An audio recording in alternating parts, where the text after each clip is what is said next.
persuasion. According to the Oxford Dictionary, influence is the capacity to have an effect on the character, development, or behavior of someone or something, or the effect itself.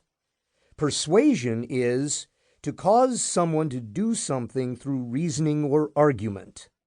Though both terms are not completely synonymous, we will use them fairly interchangeably, and will refer to our definition, which is to cause someone to do or say something. So, without further ado, Jeff, Shaun, and I hope you enjoy the book and find it helps you improve your communication, persuasion, and influencing skills professionally and personally. Ethics of Influencing. You are negotiating with a terrorist, and the only way you can prevent him from setting off a bomb is to deceive him. Do you do it?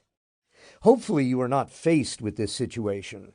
However, this question is an example of many tough questions we face when dealing with the ethics of influencing and persuasion. Does the end justify the means? What role does intention play? Will this decision impact others?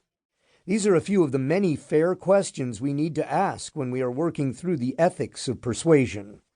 This book will improve your ability to influence and persuade others, but with this improved skill comes a responsibility. Our hope, or more directly stated, our request, is that you use the information in this book with positive intentions, in a truthful manner, and respecting all of the other parties involved.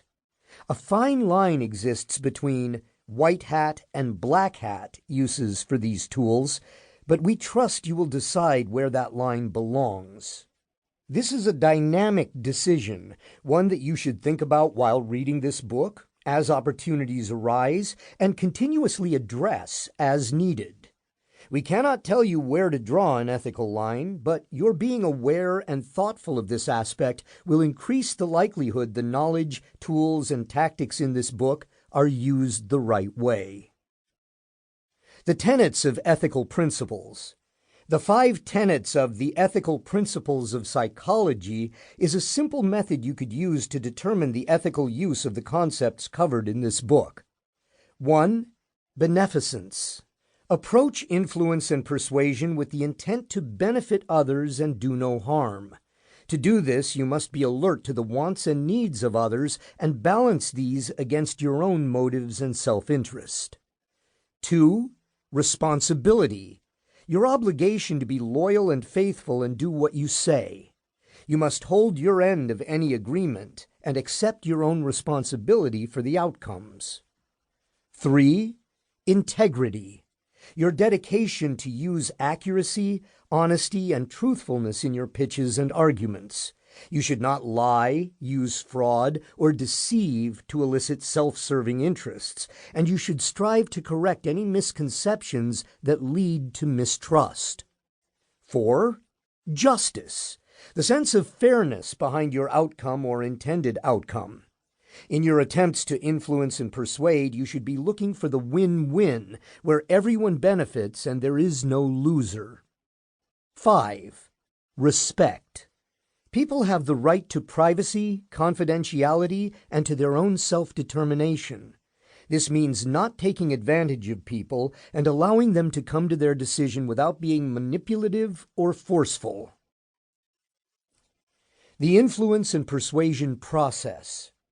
As we previously mentioned, the study of influence and persuasion has been around for a long time. In approximately 350 BC, Aristotle, one of the most famous and impactful philosophers in human history, introduced the concepts of ethos, pathos, and logos, 3 elements of rhetorical persuasion which are the basis for many models we continue to use. Ethos is about a person's credibility and character.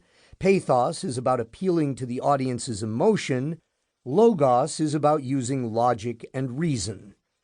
Since then, for thousands of years, philosophers, business people, marketers, entrepreneurs, agencies, negotiators, politicians, and many other professionals and organizations have used these concepts to persuade audiences.